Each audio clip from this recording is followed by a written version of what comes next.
NEET এবং net নিয়ে ভুরি ভুরি অভিযোগ। নিট বিতর্কের মধ্যে কমিটি গড়ল কেন্দ্র। ইসরোর প্রাক্তন চেয়ারম্যান কে রাধাকৃষ্ণনের নেতৃত্বে উচ্চ পর্যায়ের কমিটি গঠন। পরীক্ষা পদ্ধতির সংস্কার, তথ্য সংরক্ষণ এবং এনটিএর কার্যপদ্ধতি খতিয়ে দেখবে এই কমিটি। 2 মাসের মধ্যে শিক্ষামন্ত্রকে রিপোর্ট জমা দিতে হবে।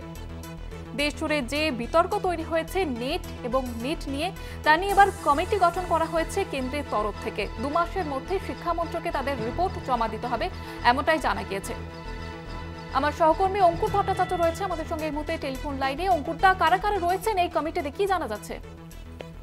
দেখো জুহিতা, এই নিটের জন্যই একটি স্পেশাল কমিটি গঠন করা হয়েছে, যে কমিটির মাথায় রয়েছেন ডক্টর কে রাধাকৃষ্ণন, যিনি ইসরোর প্রাক্তন চেয়ারম্যান। এবং এই কমিটিতে আরো বিশিষ্ট ব্যক্তিদের রাখা হয়েছে। মূলত সেই বিশিষ্ট ব্যক্তিদের মধ্যে অন্যতম হলেন রণদীপ গুলেরিয়া, যিনি দিল্লি এইমস এর প্রাক্তন ডিরেক্টর ছিলেন। হায়দ্রাবাদের যে সেন্ট্রাল ইউনিভার্সিটি অফ হায়দ্রাবাদ রয়েছে তার উপাচার্য অধ্যাপক বিজে রাও রয়েছেন। আইআইটি ম্যাড্রাসের ডিপার্টমেন্ট অফ সিভিল ইঞ্জিনিয়ারিং এর প্রফেসর এমিরেটাস প্রফেসর রামমূর্তি রয়েছেন।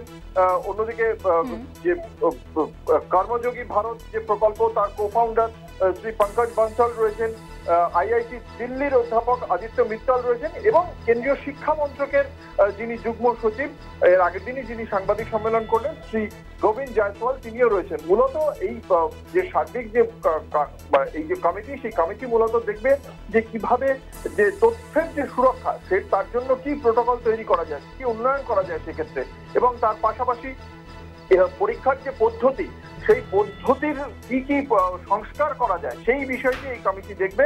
এবং তার পাশাপাশি ন্যাশনাল টেস্টিং এজেন্সি, যে পরীক্ষা নিয়ামক সংস্থা, সেই পরীক্ষা নিয়ামক সংস্থা যেভাবে কাজ করে এবং তার যে পরিকাঠামো, সেই বিষয়গুলো খতিয়ে দেখে যাতে এই ধরনের ঘটনার পুনরাবৃত্তি না ঘটে, সেই বিষয়টি খতিয়ে দেখবে এই কমিটি। এবং 2 মাসের মধ্যে সে তার রিপোর্ট জমা দেবে কেন্দ্রীয় শিক্ষা মন্ত্রকে। জয়িতা, বেশ ধন্যবাদ জানাবো।